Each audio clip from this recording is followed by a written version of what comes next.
Big Drive Energy Wednesday, post Masters hangover, but we got a signature event right up after the Masters. We're not messing around here on the PGA Tour. Get all the big names back out there. Head down to the RBC Heritage. Scotty Scheffler won this last year. Can he do it again? Rory McIlroy won the Grand Slam. Who is the next player? We left out someone on our list on Sunday. We'll dive into that a little bit more. Also, some new rules on the PGA Tour and the Korn Ferry Tour coming up this week. Some new clubs coming out, plus a WTF Wednesday on this edition of Big Drive Energy.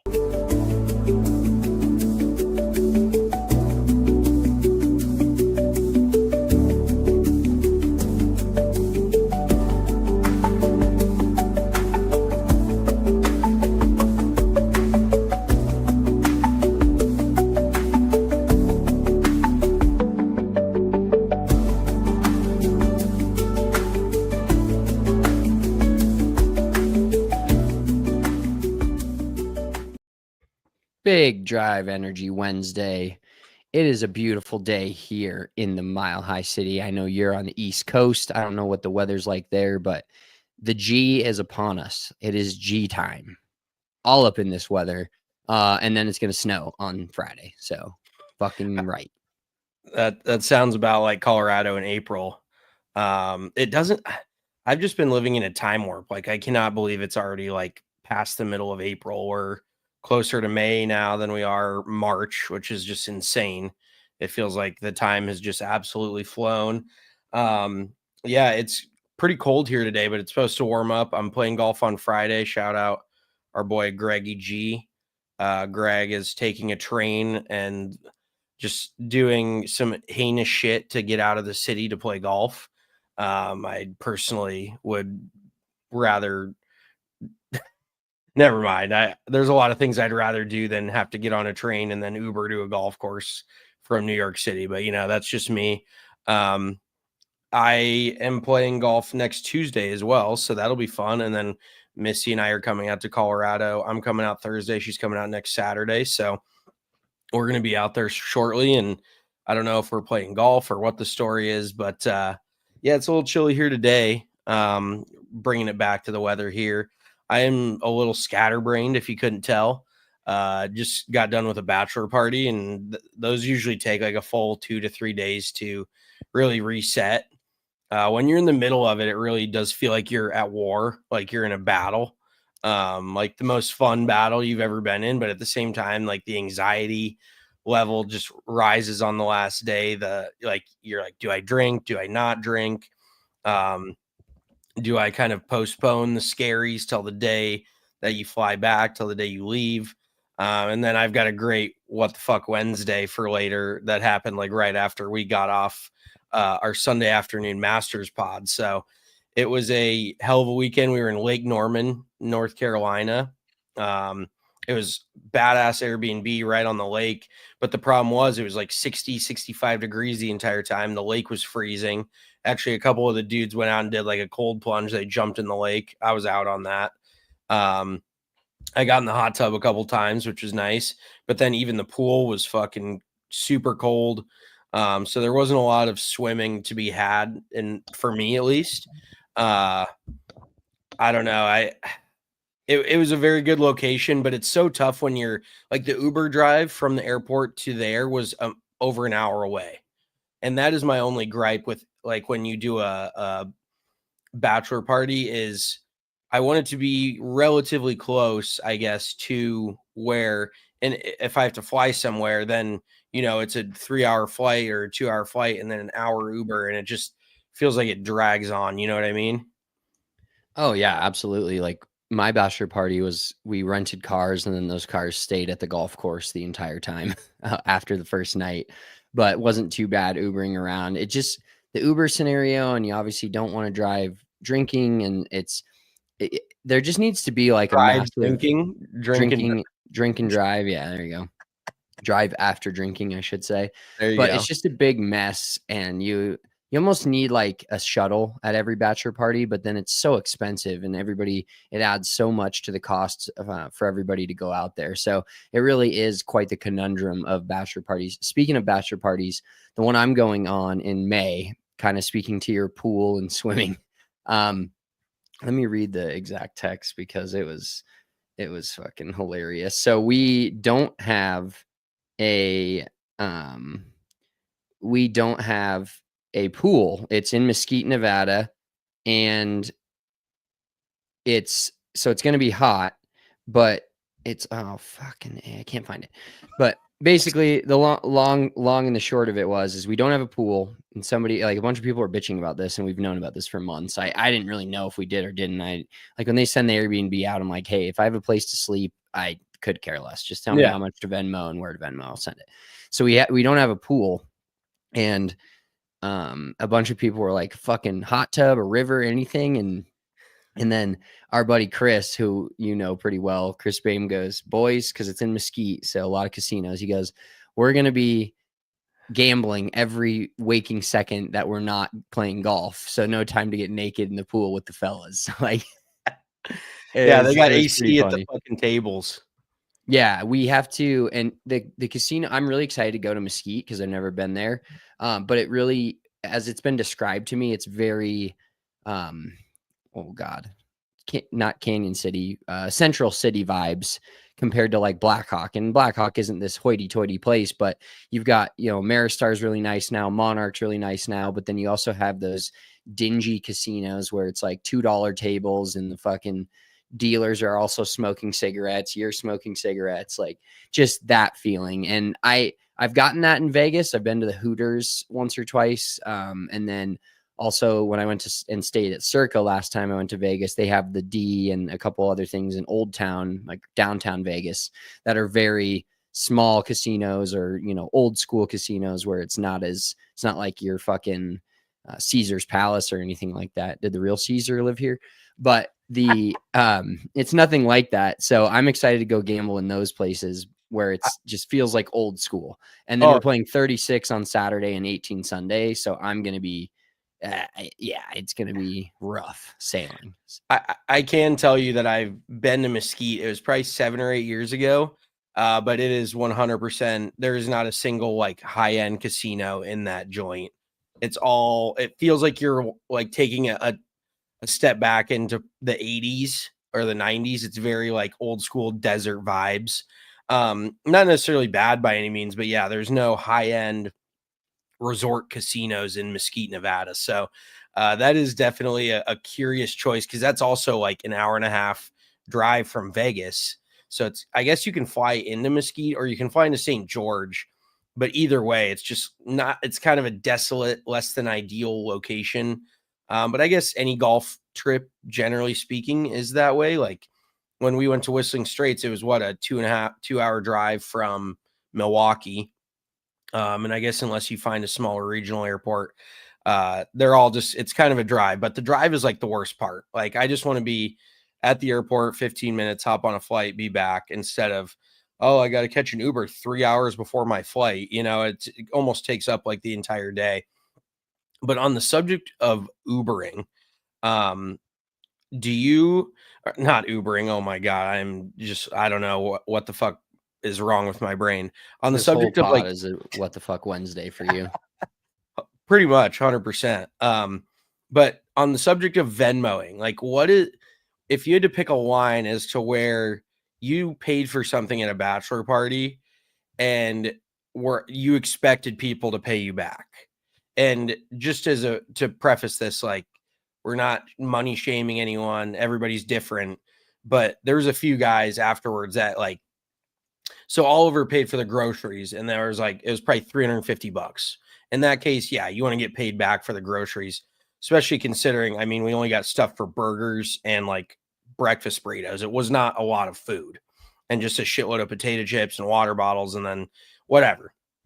But in that case, like $350, absolutely. And especially because he was the bachelor. But he was also points, like he was point hoarding where he didn't want anyone else to pay for shit because he wanted to get the points. So he wanted everyone to like Venmo him. I'm like, bro, it's your bachelor party. Like, let somebody else pay for it. But apparently he didn't want that. But then we had a couple guys in the group chat that were like, well, and we went out to a nice dinner Friday night. It was like $1,000 between 9 of us. And obviously you're going to pitch in. It was, 110, 115 bucks a guy. You're going to pay that. But like we went to the liquor store on Saturday. I dropped $150 on liquor, and that was just kind of my donation to the house. Now, did I participate and have plenty of that liquor? Absolutely. But a lot of other people drank that liquor. And a couple of the guys in the group chat go, oh, I spent like $80 at the liquor store. Like there's 9 of us. Do you want me to give you $9?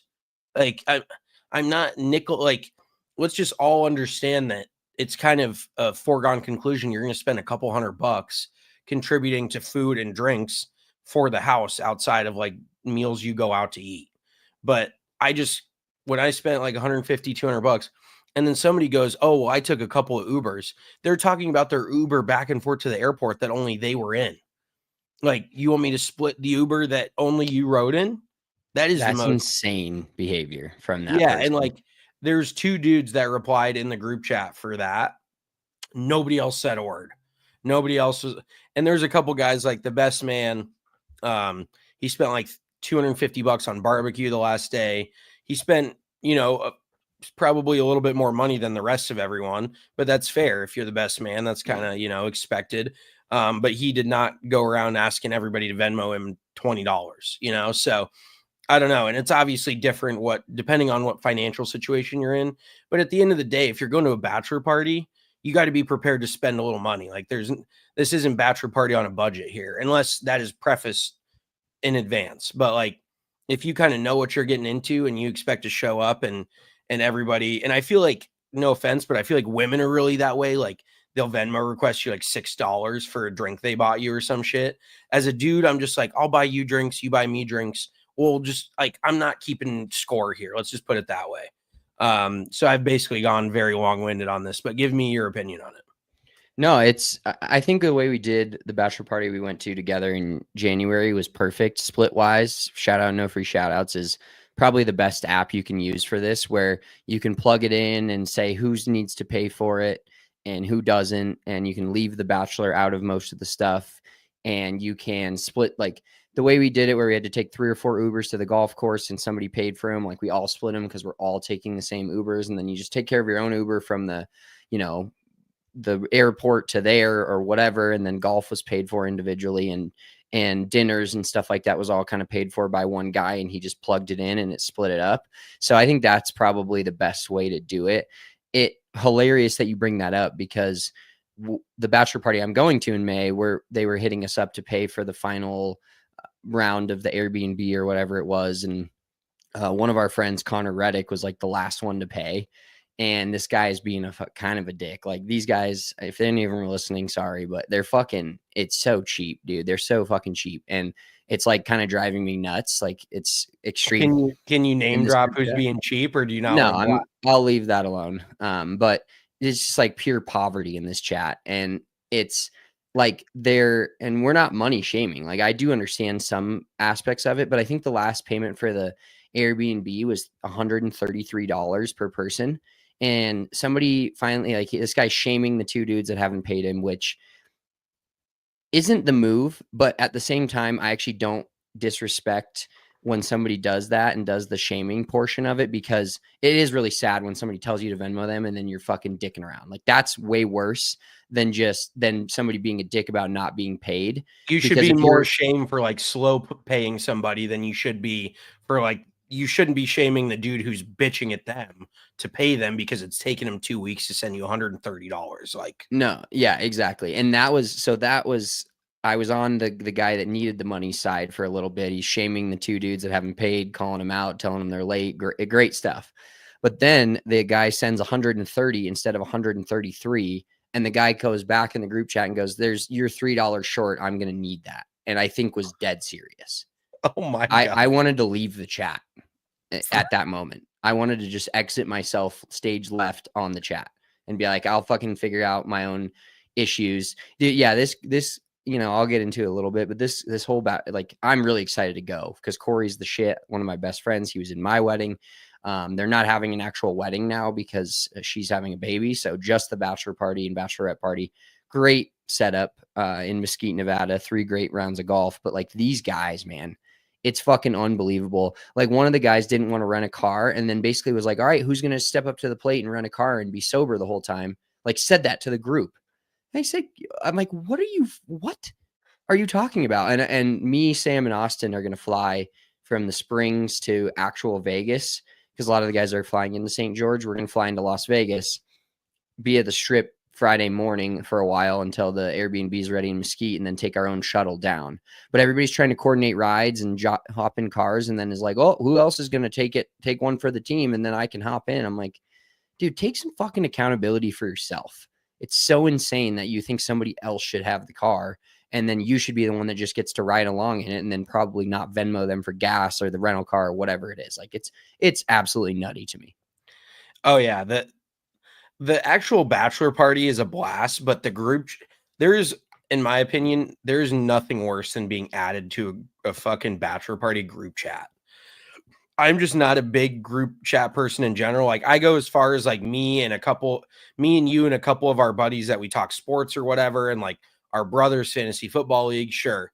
But being added with like 15 people you don't know, that is my biggest nightmare where I just immediately want to leave. I do immediately mute the conversation. So then I kind of look like an idiot where there was actual important stuff being said in the group chat that I was unaware of because I just flat out don't read the shit. Like I'm not going to scroll back 30. And especially when like Oliver, we're very good buddies. We've known each other for a decade plus.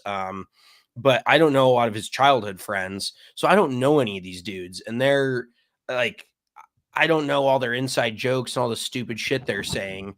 I'm just sitting on the sidelines like, oh yeah, this is great. Like getting a million text messages. So, I mean, I'm happy it's over. And anybody that just randomly like texts a group chat that's been dormant for like 3, 4, 5 months. Like, do you remember, have you ever gotten like a random group chat from like a bachelor party trip, like months later of some dude just like wanting to chop it up? And I'm like, absolutely not, dude. This thing is so over. This thing is completely over. We need to leave this shit in the past. Yeah, no, I have gotten a few of those and they're like, especially when I'm working and, when you have a Mac and text messages come up on your computer, I mute all bachelor party conversations, but those become conversations that even if you miss important stuff, those are like newspapers where it's like read when you have time type of scenario. I don't want to be getting blown up by every stupid message of like, I'm in for that. Okay, that's good. I don't need all of that. Like, I'd rather just like take a minute after work or when I have a few minutes and I'm sitting there during the day and just look through the whole chat, see what's going down, see if I need to respond, and then get back out of it. Yeah, it's an insta mute.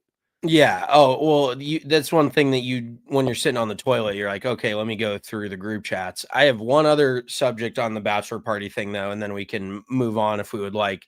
But the best man actually proposed, and give me your opinion on this because I've never done this and I'm not necessarily super adverse to it, but it seemed expensive. He wanted to hire a private chef one night to come over and cook dinner for us. And it would have been $175 a person. So you break that down to 10 people, that would have been basically a $2,000 meal. And, you get a steak, you get some apps, you get dessert. Like, I'm sorry, but 107, like, I'm not opposed to spending a fair amount on a nice meal, but on a bachelor party, like that is the one thing I feel like people fuck up is they try to do like, we went to like a nice Italian spot and it wasn't like over the top. Food and drinks and like tip and everything were like $110 a pop. That's not insane. But for somebody to come to your house, we're all like shit faced. It's a Saturday night. Like we don't need a private chef. We don't need a $2,000 meal. Like talk about a waste of a fucking meal on a bunch of dudes that have been playing golf, drinking all day, shit faced. Why the fuck would I want to spend $200 on that meal? And like a couple of guys are like, I'm in, like kind of reluctantly, and then nobody else replied, and it just never happened. But he was like super adamant. He's like, it'll change your life. And it's like, okay, well, if you want to spend $2,000 on the whole meal, go for it. But like, I don't feel the need. I don't care how drunk I am. I'm pretty good at cooking my own fucking steak and I can make shrimp. I can make whatever the fuck I want. That's actually one of my few talents is cooking while inebriated.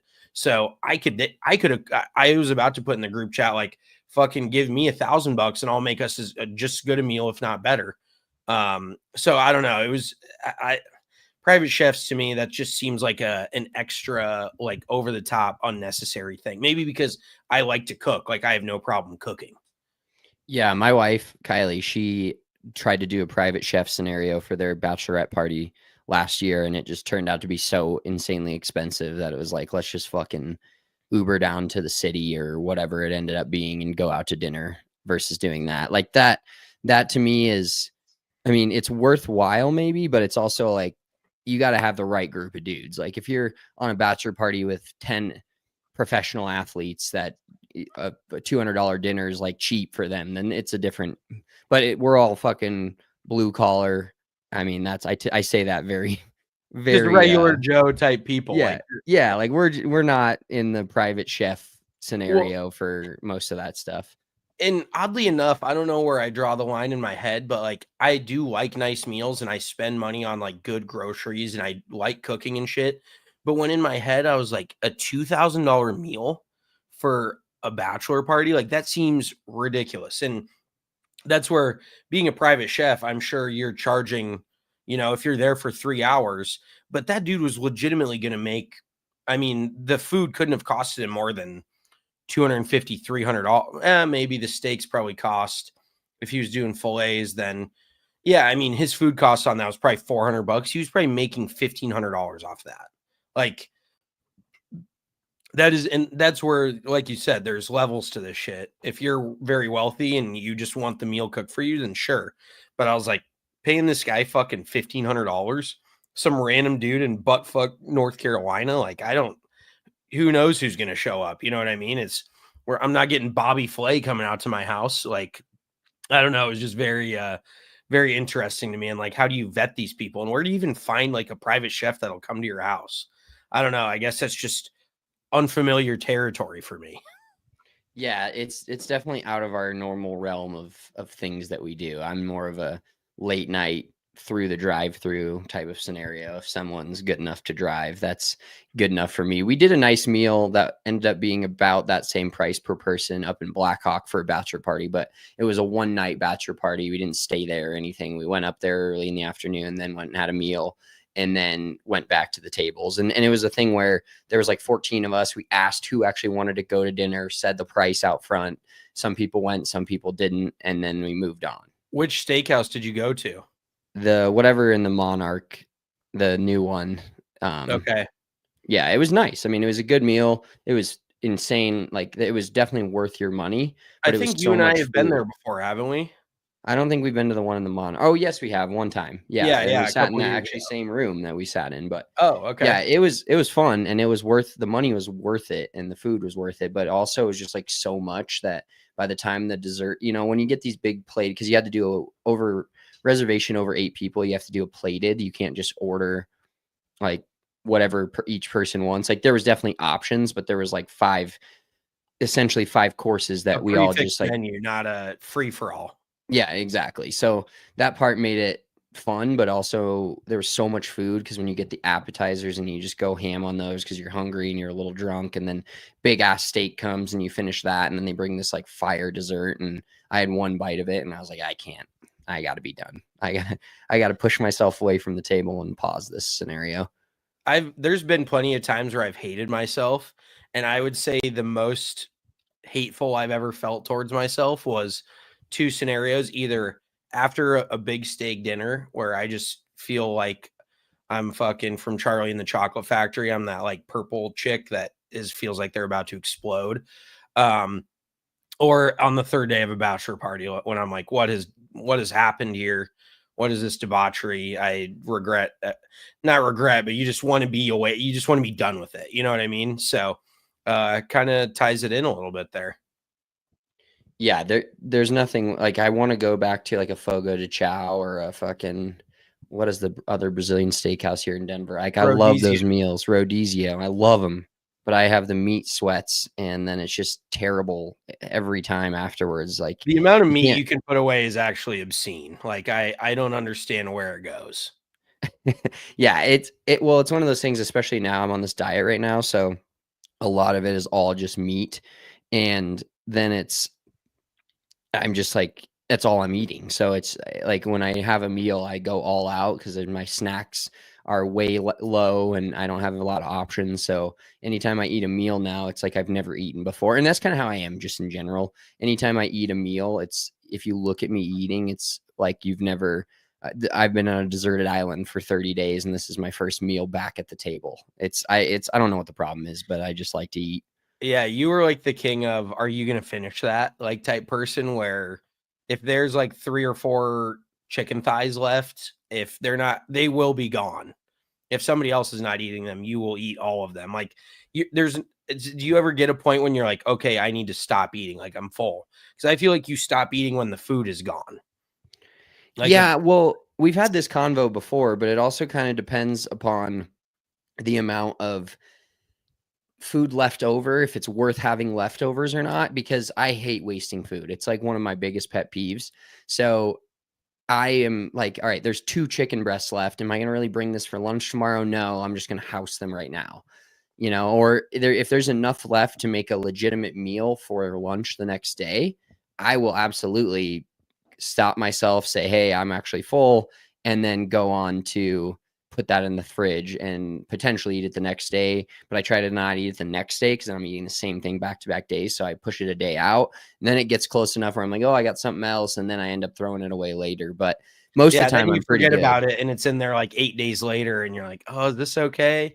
And then like Missy will look at me, or I know your wife will look at you and be like, "You're fucking eating that? Like that's been in there for a week." Yeah, And that's why I just take it to work and there's no questions there. It's just like I don't have to answer any of those questions. Or maybe a little mold on the chicken, but we're gonna fucking go for it. I draw the line. I'm kidding. If Oh, I see fuck. mold on anything, it's funny because I myself don't have that much of a like ick towards a quote unquote expired food. Like if it tastes good, it tastes good.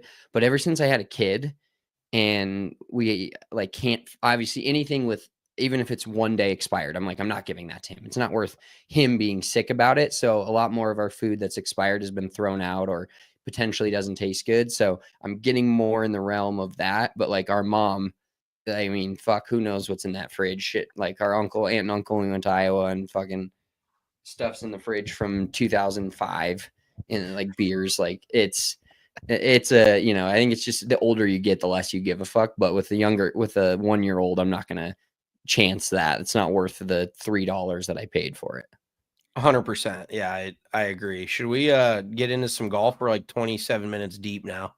Yeah, this is the part of the show where we talk about golf. Bing bong. All right, so let's go back to Rory McIlroy winning the Masters. We had our live show on Sunday. It was great. We had a great time. Thanks for everybody that tuned in and enjoyed the comment section. It was a lot of fun. And those shows are weird because like in the moment they're fun to do. I don't know how great the audio is afterwards and like listening to it later. So apologies for that, but we are going to post that audio.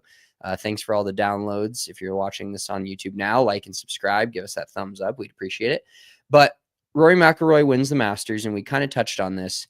And I'm more confident in it now after the last couple days and kind of taking a 24-hour period afterwards, that this guy's about to go on a fucking tear, dude. This guy is going to, after blowing it 3 separate times, getting into a playoff, hitting one of the most clutch shots in the playoff. I mean, all day on Sunday, the hardest shots he needed to hit are the ones he executed, and the easiest ones, and I'm putting that in air quotes because fucking making contact with a golf ball is hard. Let's put it that way. The easiest shots that he hit were the ones that he hit the worst. So when he needed to lock in and make shots like on 15 on the playoff hole, he was so nails. And now I was looking through and it reminded me he's won a signature event already at Pebble. Then he's won the Players. Now he's won the Masters. I mean, we're talking potential for a Scotty Scheffler level season upon us now that one major's under his belt, and it's the one that to get the Grand Slam. Like, I know you're not the biggest Rory guy. You did say he was going to win a major in 25, so shouts to you. I was not betting him. I honestly thought he would choke it down and kind of almost did, but then won. And I think it's a springboard, man. I wouldn't be surprised if he wins at least another major this year, and maybe a couple. Like this week, he hasn't. I don't even know if he's playing now anymore. He's probably still drunk from Sunday. But like, I wouldn't be surprised to see him win at least one or two more signature events, potentially another major. And unless Scotty Scheffler has some sort of crazy turnaround in the middle of this year and starts to win again, he's got to be the favorite for the FedEx Cup already. Oh, 100%. I mean, it feels like almost a foregone conclusion that he will finish. And let me put it this way too. He's always been the favorite. Like, he's always right up there in the odds, but he's like the legitimate, like, I don't know what the word is. I'm trying to think of a word for it, but he's not only the favorite in the hearts of everybody because they're always betting Rory, but he's the legitimate, like, best player right now. Like, yeah, the not best just player odds. going. Yeah, not speaking of odds or anything like that, or who people like to bet, because that's always a misconception. Like, oh, it's not that the sportsbook think Rory's going to win. It's that everybody in the world thinks that Rory's going to win, so they're putting money on him. So the sportsbooks drive the line down. It's pretty simple gambling math for you there, but that's how it goes. And now he's not only everybody's favorite in terms of the fun guy to bet on, but he's the best player. Yeah, I mean, I definitely want to talk about Scotty Scheffler after this, because I think I want to have a conversation about him so far this season. But yeah, I think that Rory is definitely going to be far and away the favorite at Quail Hollow. Like, I'm at the point now where in my mind, I've totally flipped from Scotty Scheffler being the far and away favorite in every event. And then it's all cyclical. You know what I mean? Like, outside of Tiger, you take Tiger away, every PGA Tour player that's gone on a run like this, when they're hot, you have to jump on them. Like Scotty Scheffler last year, you could have bet him outright at any golf tournament, and you feel like you have a decent chance of winning. I think Rory at this point is probably going to win at least 2 more times this season, if I had to guess. So I'm at the point where you bet Rory every single tournament, and you feel okay about, where you stand with that win, lose, or draw. But the whole, like, I definitely feel like now Rory has cemented himself as the best player in the world at this moment. Like, there's no question about it. But my only problem with Rory, and like you said, going back and listening to other people's takes and listening to podcasts and interviews and all this, Rory just still, having won that, do you feel like now he is more clutch than he was before he won this Masters? Like, it's the weirdest win ever, because I feel like you have more questions about the guy than answers, even after he wins a Masters. Like, it felt like he could have won that thing by 9 or 10. And, Justin Rose could have as well, like 76 on Saturday, whatever. But it felt like Rory's to win the entire fucking way. Halfway through the front 9 on Thursday, you were like, this is Rory's tournament to win. Like, there were so many points when he pissed it away that it almost didn't even feel like he won. Like, I don't know.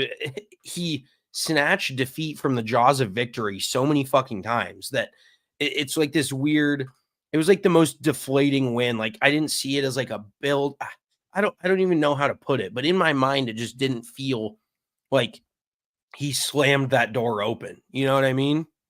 Yeah, no, I get that, but I think I'm on the other side because he was so on brand with how he choked it down on multiple different occasions on Sunday and even on Thursday, where he was, like you said, he was halfway through the front 9. I think he was 6 under at one point, maybe, or 4 under on Thursday, yeah. and then ended up being even par, and then shoot 66 Friday, 66 Saturday, and it has a 2-shot lead going into Sunday. But I think it's one of those things, like, just like the Nuggets for us, where you're like, Jokic is the best player in the world. He's kind of cementing himself that way. I'm talking 3-4 years ago as the title run. But then these little things keep happening where you're like, I know they can fucking do it, but they're not doing it. And until they actually do it, then to me now every year I'm like, it's a little bit of a different situation because it's a team sport. But I'm like, well, they've been here, so I feel more confident in them going forward. And I honestly think it's, like I said on Sunday, and I'll say it again, I think the way he won it is going to overall be better off. Like, would he have rather just made par on 15 and cruised to a 3-shot victory? 100%. I can't imagine the dude's heart rate and the weight lifted off his shoulders on Sunday when he made that final birdie putt on the playoff hole. But that weight was insurmountably added. That weight was exponentially added to his shoulders just from 15, 16, 17, 18 of the tournament. Like, all this 10 years of trying to win the Masters and hitting it left on 10 back in the day, and then kind of conquering that demon on Sunday and hitting it down the middle, but then fucking up 15. I feel like the weight in the last 4 holes almost doubled what that weight of 10 years gave him on his shoulders in terms of not winning the Masters. And then to be able to lift it off and actually come through, I think it's just like instead of opening the door, I feel like he fucking opened it and kicked it down in his own way. Yeah, that's fair. And now that I'm just thinking about this, I think there is something to the theory that Rory actually plays better as an underdog. Because if you go to almost every place on that back 9 where towards the middle of the round, whatever, but towards the end of that back 9, every time he was thought of as the guy that was going to lose this tournament, he actually hit the best shots then. So go to 15, the par 5. Before that, everyone's like, holy shit, Justin Rose making this crazy run. Like, Rose has got the lead in the clubhouse, or tied for the lead. This is before Justin Rose birdied 18. But then Rory hits that ridiculous 7-iron, like probably one of the best shots of his life. I feel like Rory probably hit 3 of the best shots of his life in that final round, which is insane because he shot fucking 1 over par. Like, it felt like you watch the guy hit these shots, you're like, this guy should be shooting 62 right now. For that guy's level of talent, obviously. But you see the 7-iron he hits when he's under the gun, but then he steps up to the 8-footer and it doesn't even sniff the hole. Like, he could have given himself a 2-shot lead there for the time being. Doesn't even sniff it. Like, if that's Tiger Woods, there's literally the live odds on him making that putter minus 10,000. There's no way he steps up and misses that fucking putt. Like, the clutch gene, Rory, for being one of the most talented dudes in golf history, probably, he's like one of the least clutch guys. And then after Rose makes that birdie on 18 to then tie it back up, he hits this shot on 17 that's absurd. Like, this 9-iron fucking towering draw that releases to like 2 feet. Just an unbelievable fucking golf shot. And then he makes that. Like, everyone was waiting for him to miss the short putt. But then he's got the lead back going into 18. Then he automatically goes on the defense. And guess what? He fucking makes bogey on 18 with a gap wedge in his hand from a $125. But then you go to the playoff, Justin Rose feels like the favorite because he just birdied 18. Rory just bogeyed it. Rose had the round of the day, like crazy on fire. So then Rory's the fucking underdog again. Then he goes and stuffs 1 to 3 feet and makes birdie. Like, every single opportunity where Rory was thought of as the underdog, he outperformed. And then every time you think Rory is the clear favorite, like he's gonna, like that wedge he hit on 13, was it 13? Yeah. 13 was one of the worst golf shots just one of the most, like, what the fuck are you doing? Like, for a guy that can hit a 7-iron 220 yards and rope hook it 80 yards around a tree, and like for the shots that he can hit, you have a fucking 110 yard 120 yard wedge and you hit it 15 yards short right of your target, and like it wasn't even that big of a miss hit. Like, it wasn't like the Denny McCarthy just lay the fucking sod over it right into it. He just legitimately missed it like 15 yards offline when he had 25 yards of green to the left. Like, I've never seen somebody that doesn't capitalize on the easiest shots and then makes the hardest shots look so fucking easy. Like, it is a true anomaly that if he capitalized on every opportunity he had and just never capitalized on a non-opportunity and made something out of nothing, he would still be one of the best players in the world. Like, just the way he goes about it, to me, is one of the wildest fucking, like, Rory McIlroy's golf game is just unexplainable. It just doesn't. I think he will go down in history as one of the most polarizing guys because he does it so unconventionally, and not even from a swing standpoint, from like when you feel like it's his to lose, he's losing it. But when you feel like he's got to come from behind, he's probably going to win it. Like I can't wrap my head around it. Yeah, and there's a great contrast there between him and Scotty Scheffler, where I believe 100%. Scotty Scheffler, quote unquote, came back in the Masters last year and made a few. I think it was on Sunday on number 9. He made birdie to kind of take the lead. But to me, Scotty Scheffler now he was the best player in the world, still number 1. I just checked the official World Golf Rankings, still number 1 right now. Rory's number 2. Clearly the best player in the world all of last year in 2024. But he's that steady guy where if he has a 3-shot lead on a Sunday, he's minus 100,000 to win the tournament, and he's not giving it back at all. And Rory's the guy that I'd rather have Rory.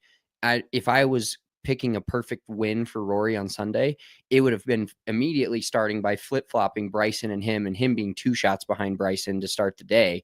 And I would have felt more comfortable about Rory in that aspect, where Scotty's like, as he's shown now, I'm poo-pooing Scotty, but there's levels to this shit. Like I always say this, I talk about the Rockies a lot. I'm on a Rockies podcast. Like when I talk about them being good, there's levels of good. They're so low below all the other teams. It's kind of the same as Scotty. Like he's so above everyone else that his low levels are still very high level. But when he's got down 4 or 5 shots, he's slowly not becoming the favorite anymore to be able to come back and win something. Now, if the whole field or he's 3rd or 4th and all 3 guys above him will come back to him, he has no problem staying steady and winning those events. But if he's at 5 under and a guy's at 8 under going into a Sunday, and the guy at 8 under plays decent and stays under par or right around level par, I'm not a lot of the times anymore, I'm trusting Scotty to just like shoot up and be the winner at 10 or 11 under par. So I mean, he's still the greatest player in the world. I should say 2nd greatest player in the world. I'll give that to Rory right now. But Scotty's not a come from behind guy. He's just like a beat you with consistency guy. And if you're playing match play against him, basically, if you're in a final grouping and he's number 1 and you're number 2, like he's not going to hit one in the water and then open the door for you. When he shuts the door, it's shut. But Rory's just fucking open, shut, open, shut, open, shut. Go through it. Come back out, back through it. Go, it's just very maddening. And Scotty's I want to get to your stepping on dudes' throats. Like when he has a lead, he's gonna fucking choke it to death. He's not choking, he's doing the choking. He's squeezing everybody else out of possibly winning the event. And he's the dude when he's at the top of the leaderboard, you feel like you have no shot of coming from behind, like you said. Whereas Rory, I mean, literally on the first hole, he makes double on. I mean, the first hole at Augusta is hard. Don't get me wrong, but he 3-putts from like 10 feet. Like, talk about another just what the fuck. Like, it baffles me. You're like, this guy's the best golfer in the world. Like, and but his good is so good, and his bad is just so like mind-numbingly, shockingly bad. Yeah, just pure choke artist. And then finally untook his hands from his own neck on this one. One thing I want to get to real quick on Rory too. I saw this come through Twitter. Must have been 2 days ago, but there was somebody had a Masters party, and one of the party gifts, did you see this? To everybody in the party was a $50 Rory to win ticket. So that's like electric. And it had to be somewhere where you can go to a sports book and get an actual ticket printed out. But what an electric party favor. What was he, plus 600 to win? I think the ticket was 650-ish. So it's 50 to win to collect 325 or 375 maybe.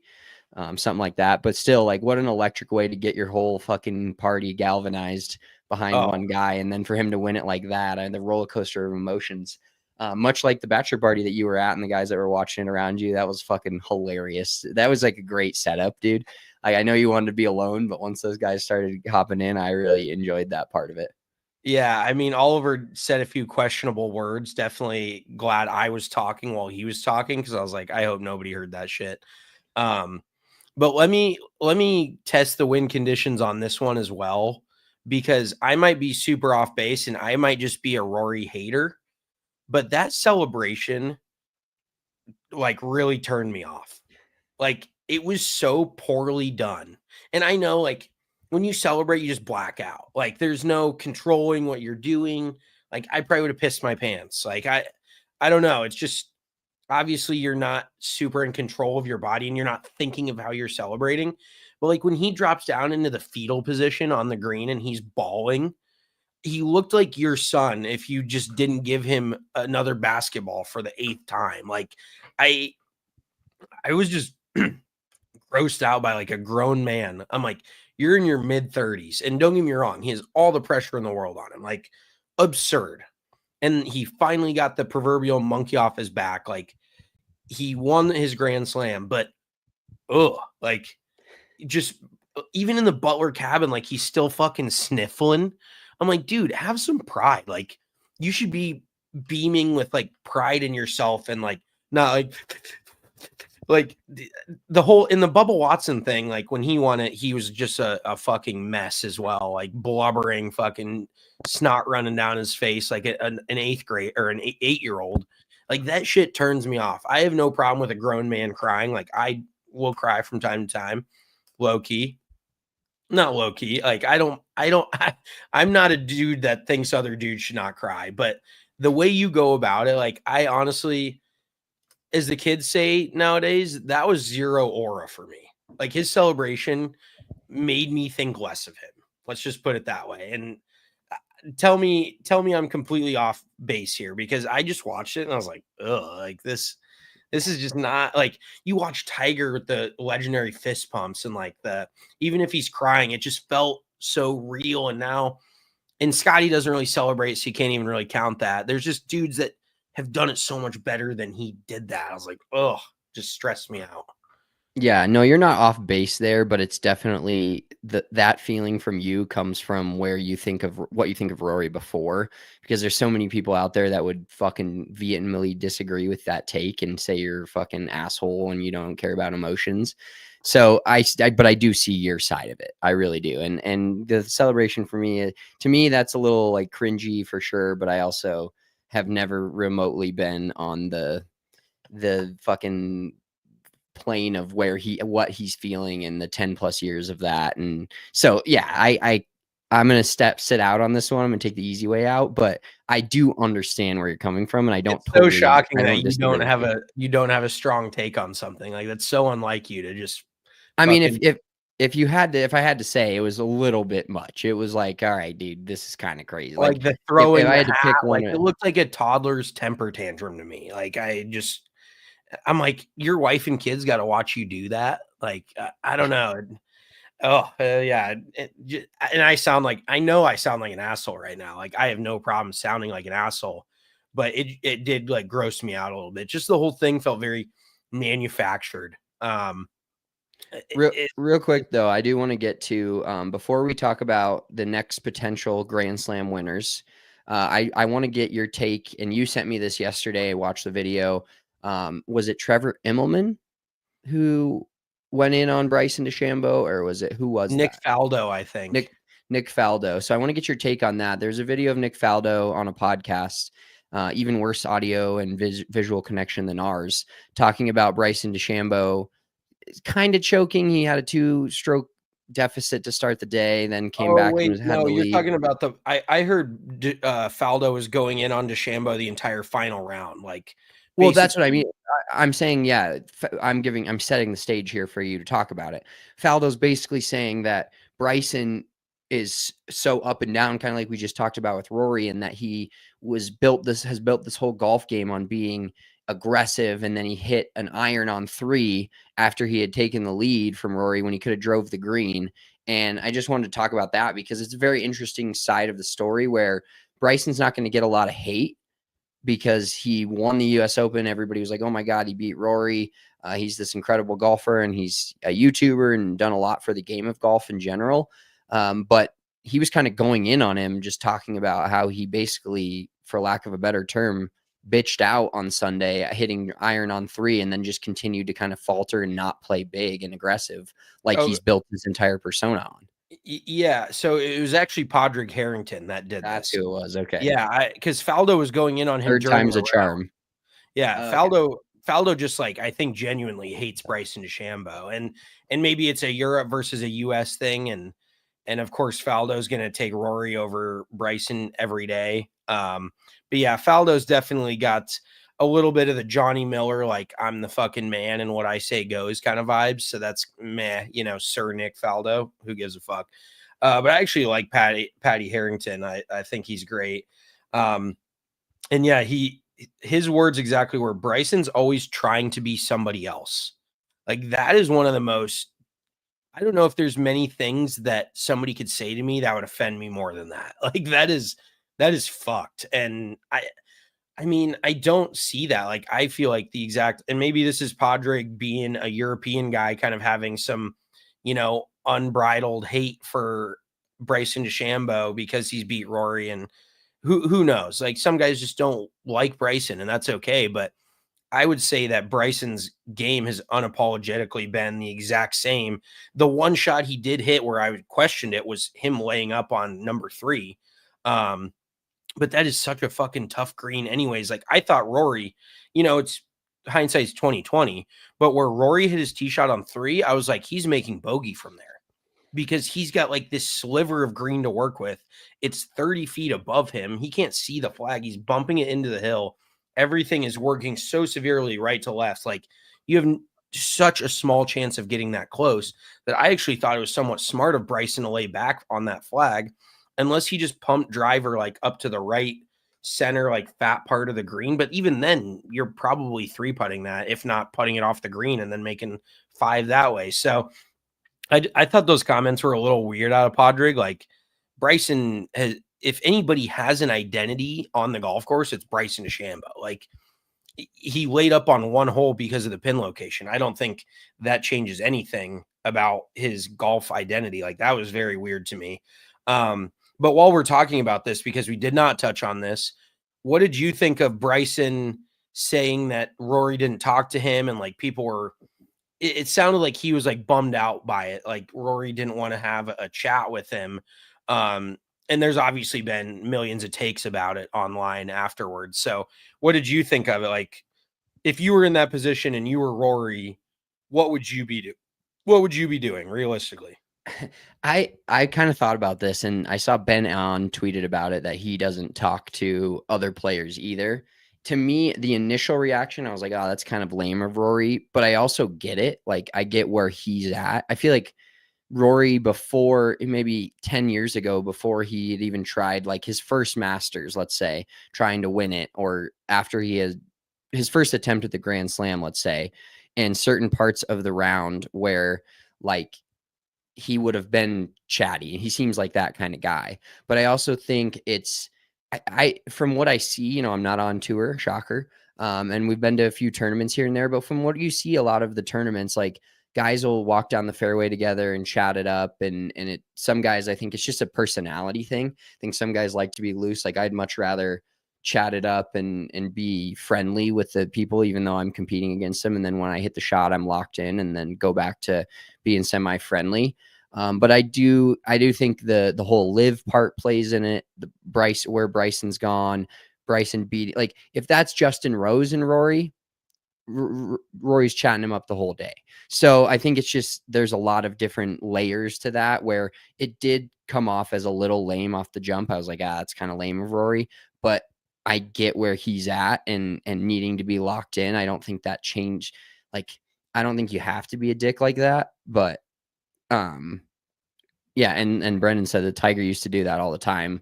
And I think it's not the wrong play for Rory, but it does kind of seem like Bryson kind of seemed like he also seemed like a little kid saying that, whereas like, oh, fucking Johnny took my tractor at the fucking playground and wouldn't give it back all day. Like it seemed a little whiny from him, but he's a very different person where he's just in the same way you saw him on, I believe it was the PGA Champion, or no, maybe it was the US Open last year or sometime during the Masters this year, where he's like high-fiving all the people and Rory's just walking to the fucking scoring table. So I think it's just a contrast of personality, but I think Rory gives off the personality that he would be chatty and then turned a heel and didn't chat with Bryson. So I think it was personality, where the moment was, and also who Bryson is in terms of, I think it's just straight up the live thing, and then losing to that specific guy, taking the trophy away from Rory last year in the US Open. I think a combo of a bunch of different things.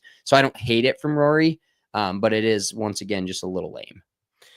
No, I would agree. And the first thought that kind of comes to my mind is, if anything, I feel like Rory tries to be somebody else sometimes. Like, Rory is naturally a bit jovial. He's always been on the golf course, somewhat talkative. It looks like it seems like he plays better when he's enjoying himself. Like, you watch Shane Lowry and Rory play together those first 2 rounds of what event was that? And they both looked like they were having a great time, and they both played well because they were having a good time. But I feel like Rory tries to put on this persona like he's a cold-blooded killer, and he's just not. Like, that's just not who he is.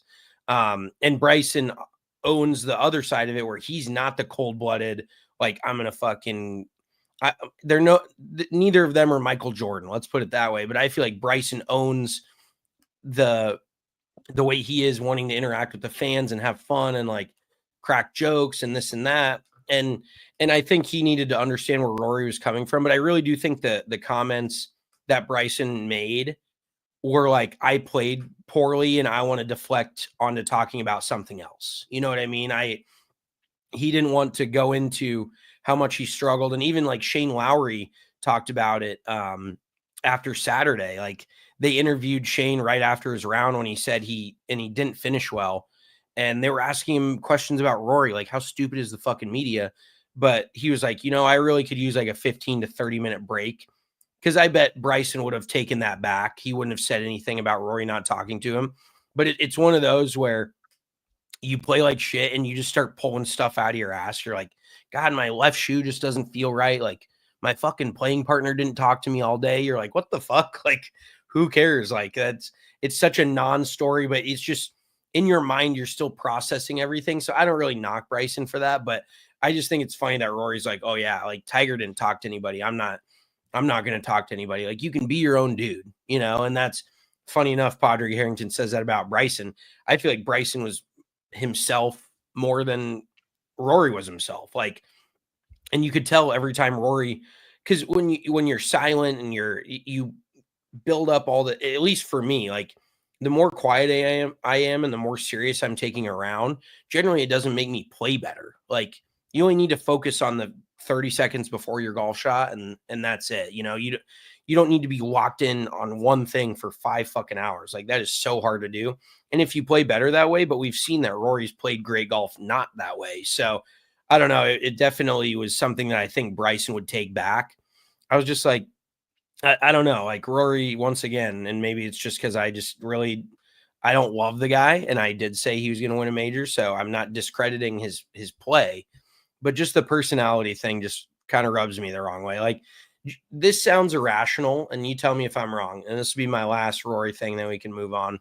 But Rory, I almost feel like in a way felt like he was owed winning the Masters.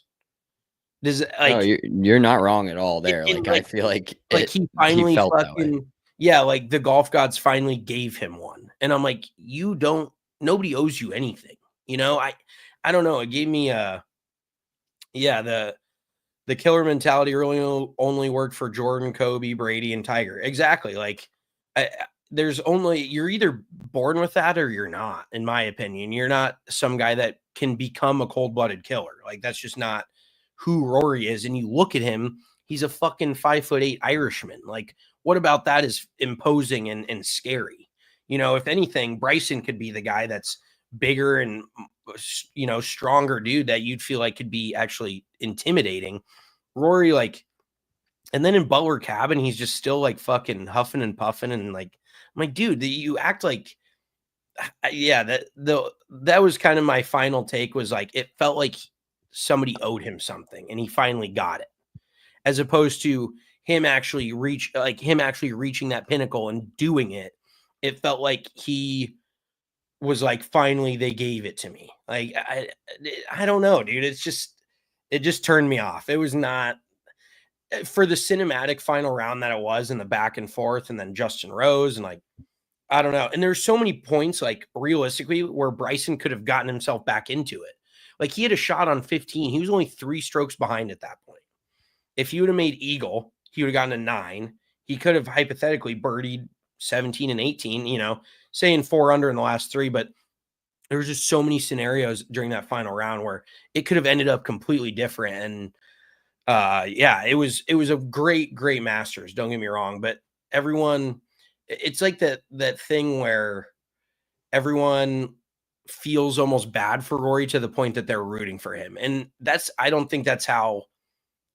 If fucking, you know, nobody felt bad for Jokic. They're not like, oh, he finally, won an NBA Finals. Like he went and did it. You know what I mean? I don't know. It's a very weird way that Rory is perceived, in my opinion. Like he's deserved all the things that he's gotten. I don't know. I don't think anybody in golf deserves fucking anything.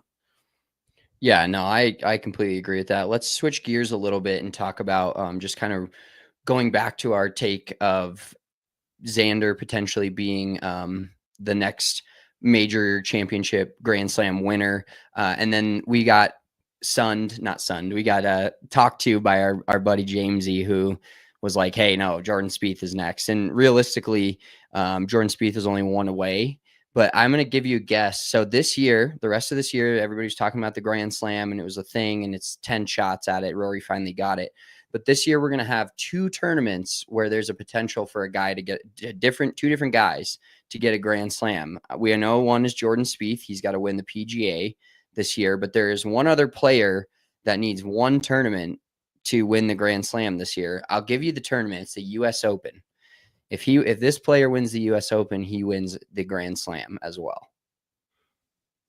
Oh my God. Phil Mickelson? Yeah. Oh, Billy okay. I was Mickelson. like, that's so... he has no chance of winning the U.S. Open, but he will show up this year to Winged Foot, correct? Or is that Marion? Marion in Chicago. He'll show up this year and have a shot to win Pittsburgh. Oh man, isn't there a Marion in Chicago? Or no, I'm sorry, it's not Marion, and it's in Pittsburgh, but it's not Marion because Marion's outside of Philadelphia. Where is the U.S. Open this year? Where is the U.S. Well, we'll get back to that. But basically, wanted to give a quick shout out to Jordan Spieth. He is probably the closest. Xander won 2 in a year, but he's now going to have to wait until at least next year's Masters. He's got to still win a U.S. Open. Guys like John Rahm are a couple away. John Rahm's got a Masters. Oakmont, not Marion. There we go. Oh, okay. Oakmont. John Rahm's got a Masters and a U.S. Open. Dustin Johnson has a Masters and a U.S. Open. Brooks Koepka just owns the PGA Championship and the U.S. Open, but not the Masters or not the Open. Oh, shout out Jeff here in the chat. Medina's in Chicago, not Marion. Yeah, there you go. Potato. That's what I was fucking up. All right, let's get to real quick. We had a couple of other things to get to today. What was the other one? The R7 mini driver. Yeah, new mini driver coming out with me. If you follow us on social media, as I caved the face in on my 5-wood. So that R7 may be something that I'm looking into, but it only comes in like 13.5 and 11.5. It's like a mini driver. I don't know if that's going to fit replace my 18-degree 5-wood, but I don't know. It's something to look into. No, dude, I really think if you were to replace anything, it would be the driver with the mini driver. Like never replacing the driver. Yeah. I mean, maybe just because the face is smaller and I feel like you have a worse chance of squaring that thing up, I probably wouldn't go to it if I was you, but I do feel like there's a world where you would get really dialed in with a mini driver where it's like an inch shorter than a full-blown driver. Like it's because you're the best, worst driver of the golf ball I've ever seen. And I don't really know how to put it, but I feel like you're half an inch away from hitting everything 300 yards down the middle of the fairway, but it just doesn't happen. You're basically like what we talked about. You're like Rory, waiting on Rory to win a major. I'm waiting on Spencer just bust a frozen rope 330 down the middle. And then I get a 260-yard slice. And then I get a pull hook into the office buildings on 6 at fucking Inverness, or 5. I don't know. There's so many things that I will say, though, kind of gearing back to the actual mini driver, the R7 TaylorMade driver is one of the most legendary clubs. Like that, I feel like that was one of the drivers that like changed golf. And I knew people that still played that R7 like super quad for 10, 12 years after it came out because it was just that sick. Do you remember when TaylorMade, I actually wanted to play this thing for a while. It's called the TaylorMade Super Deep. And the club face was like this deep, and it wasn't near as wide. It was way more like it was a much deeper face with a much lower ball flight.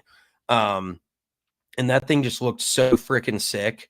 It kind of lives rent free to this day. I feel like I would like to hunt one down just to hit it. But guess who, if you had to take a wild guess, who was the first guy to test that new R7 mini driver? Like just anybody in the world, do you think that would want to hit that? Rory. No. Tommy Fleetwood. Oh, yeah. Fleetwood is mini driver. Like he is built to hit mini driver. Because he can hit anything off the deck. Like he can hit driver off the deck. So that mini driver probably goes like fucking 280 yards for him, and it's just money. And a little side note, how is Tommy Fleetwood still at the like top 15 odds at every PGA Tour event he enters? Like and majors too. Like not even just PGA disgusting. Tour Like, events. what is Vegas trying to do? I don't get it. Are they worried? I think there's enough people that are on him every single time. Some of that money coming in from England that just want to be like, yeah, I had that ticket. Because that will be maybe one of the top tickets of all time if he ever does win a PGA Tour event or a major and somebody's on it, along with Cam Young, who is in the same realm, like cannot win, talent, can do anything on the golf course. Speaking of doing anything on the golf course, I want to switch gears here a little bit to the Dan Rappaport, Big J golf journalist, tweeted this out, and this is just something interesting to note coming up this week.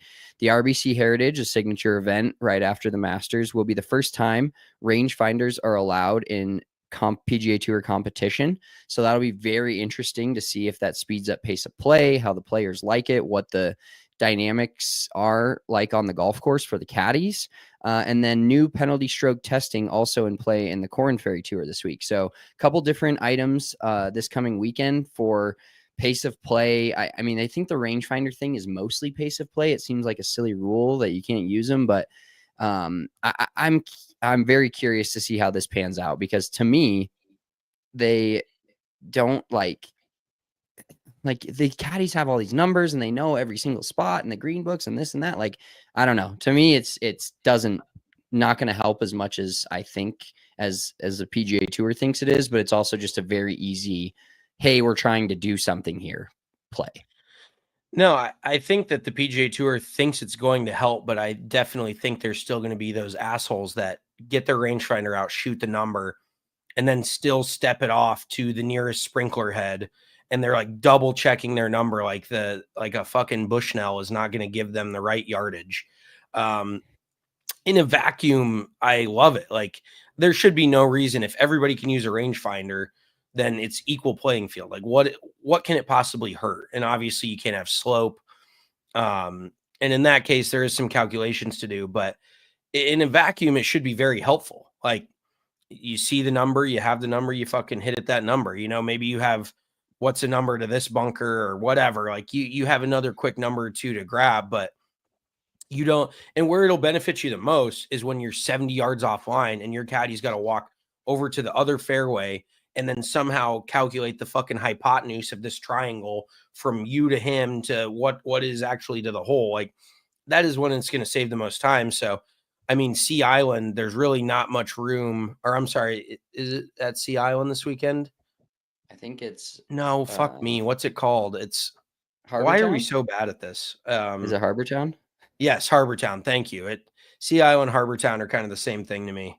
But there's no like if you hit it offline, you're fucked. Like there's no hitting it from 70 yards out of play, out of your fairway. Like the fairways are all 25 yards wide, and there's literally nothing but death around all of them. So it's really probably not going to help as much this week as you think it would.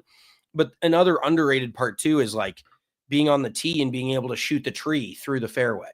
Like that is something that can greatly help, because, you know, if they change the tee boxes from day one to day two, then you're like, well, we got this number yesterday. Like we got to subtract this, and you're doing fucking long division here when it's like shoot the tree. Okay. It's 280 to that tree. I got to hit it 260. Like, it shouldn't be that hard, but we've seen PGA Tour players are such creatures of habit that it's like, how many guys are actually going to benefit and play faster from this? Like a rangefinder is not going to make fucking Brian Harmon waggle 10 less times. You know, that's really where you run into these fucking slow play scenarios. So, I mean, I don't necessarily think it's going to help that much, but I still see no reason why they shouldn't do it. Like, it seems stupid. Yeah, and it will be funny to see, to me, like you mentioned, if there's a lot of guys shooting a number and then going back to the book and being like, well, I think it, that will almost make it a worse addition or subtraction by addition of more tools that they can use. Yeah. All right, let's wrap this pod up with What the Fuck Wednesday. It's a great day for this. I've actually got a couple today, and I'm starting to chamber quite a few of these as they happen to me in my life. So I'm going to start out What the Fuck Wednesday. Yesterday, I love taking my kid on the bike. I'm getting into it with his little trailer, and he loves it. And I'm pedaling down the road, and my fucking pedal falls off mid bike ride. So I have to one pedal it all the way home. He's crying. He's not happy. We're not going fast enough. Then we get home. I'm trying to fix my bike, whatever. I ended up driving the bike. I took it to the bike shop that put it together. And I was like, hey, let's do a tune up on this. Fucking tighten the bolts. The one of my spokes on the back was kind of fucked up. Yeah. And that's happened to me before. Yeah. With that bike, I had to come fucking save you in a random neighborhood once. Like, what's up with that bike? Isn't that a fucking like $700 bike?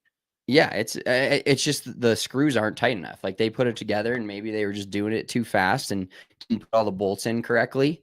So yeah, my bike is in the shop right now, but hopefully comes out and is ready for me to fucking hit it hard this whole summer, going to work and such. But then a special nomination for What the Fuck Wednesday that I'll also do today. So driving to work, where I work at, and obviously the people around there, a lot of homeless people. And this guy's sign just really had me kind of fucked up. He was like, I could use some help today, blah, blah, blah, blah, blah. So I see him and he's on the little median as I'm making a left turn. And I get the left arrow and I'm like, all right, I pull out a crispy Abe Lincoln, I believe. And I'm like, yeah, I'm going to help this guy out today. And he's like, I'm the third car in line and in the green arrow. And I look up at him. He's got the sign and then I'm waiting. Light turns green. I look up at him and his fucking head's just down like this. And I'm like, hey, I like yell as I'm driving because I don't want to fucking stop. I need to get this light, get to work. So I'm like, hey. And I go up to him and I'm like slowly driving. Luckily, there's no cars behind me. And I'm like fucking waving this $5 out the window, like, hey, fucking take this. And he never did. He never woke up. He was just standing there with the sign, fucking head down, never woke up. So put the $5 back in my console and somebody else will get it you should have on the way home from work. No, I didn't want to do that. If you're going to panhandle or not panhandle, what is it called? Is it called panhandling? Yes, I think so.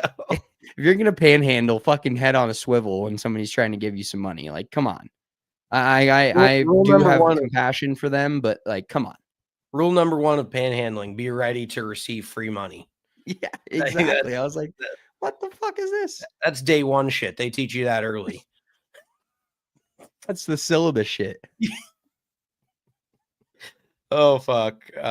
No good deed goes unpunished. You know what I mean? Then you end up feeling like an asshole.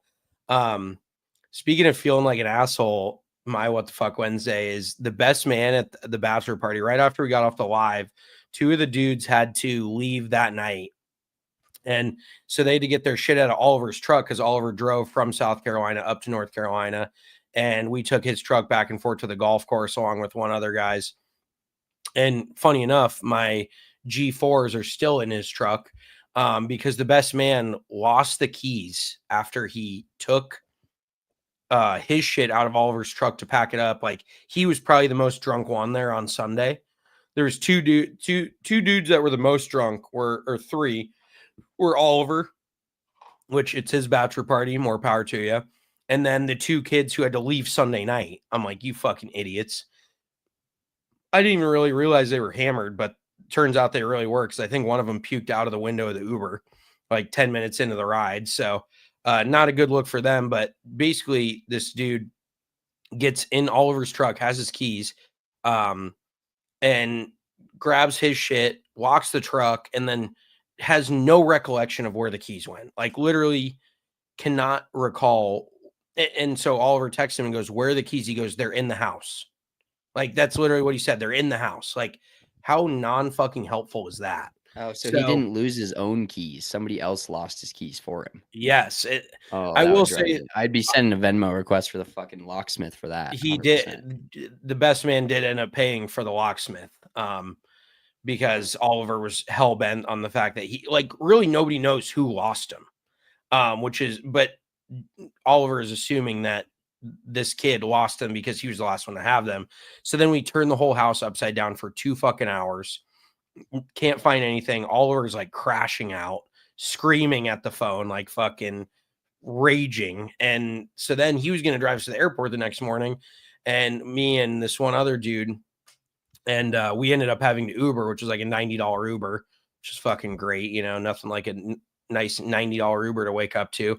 So yeah, it was just like a whole fucked up thing where everybody just wanted to relax Sunday night, and it ended up just being us turning the house upside down. And I'm not gonna lie, I kind of looked like an asshole, but I really didn't look that. Like I walked around a few times, but these dudes were legit turning no leaf unturned, like flipping over every pillow, under every bed, under every sheet, under every couch cushion. And the house was huge, by the way, which is part of the problem. And then there's a guest house, the golf room.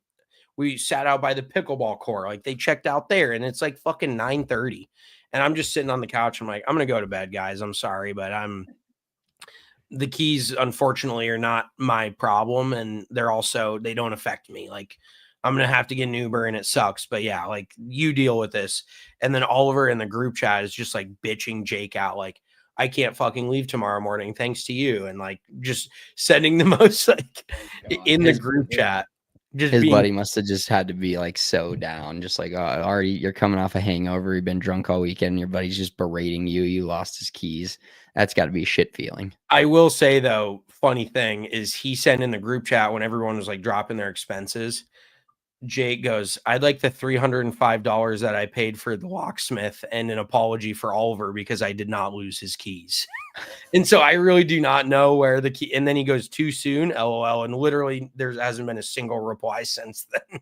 Oh Like no. it was just a bad situation overall. I was just like, what the fuck is going on, dude? And that is one thing that I lost my car keys for like a day, and it fucking freaked me out. Turns out they're in my pants.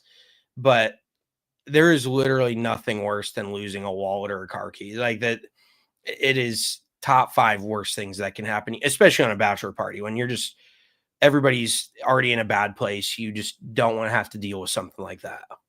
Yeah, shout out to Tile. I keep all my shit straight, and I lose my shit, but I also, the wallet on the back of the phone with a couple cards is an A1 move. I've taken a lot of steps to make sure I don't lose my shit.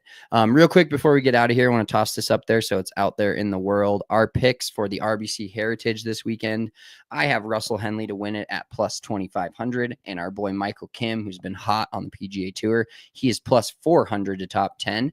And our long shot of the week, Mr. Bud Colley, teeing off at 6 a.m. bright and early Thursday morning there at the RBC Heritage Harbortown Golf Links. Great golf course. Mitchie's got Daniel Berger plus 4,500 and Eric Cole plus 750 to top 10. I'm really feeling good about our top 10s. I'm hoping Russell Henley, after an MC at the Masters, got down to Harbortown a little early, can dial that back in. Signature event. A lot of the big players will be there, and you're ready to be hurt by Daniel Berger again. So that's great. Yeah, I don't love it, but I do strongly feel like Daniel Berger is going to win this year. I just don't know where it's going to be. So now I'm just throwing another dart at the dartboard, basically. Just auto burgers. Thanks for everybody for tuning in to this episode of Big Drive Energy. We will be back Sunday afternoon, Signature Sunday, live show from our living rooms, but the PGA Tour will be at the RBC Heritage Harbortown Golf Links. Hopefully we've got a fun down the stretch, intense, maybe a playoff even. We've had a couple playoffs in our last 2 live shows. So hopefully you guys will tune in for that. Give us a thumbs up if you're watching this on the YouTube on the way out, or if you're listening to the audio version. We'd appreciate if you liked the show. Subscribe to the show so all of our podcasts pop up for you on your phone. We appreciate you all tuning in. Enjoy your weekend. Enjoy the RBC Heritage. It's G season everywhere now. It's coming quick. We've had a major under our belt, but we are fully into golf season and looking forward to another summer with y'all. We'll talk to you guys soon. Enjoy the weekend. Peace.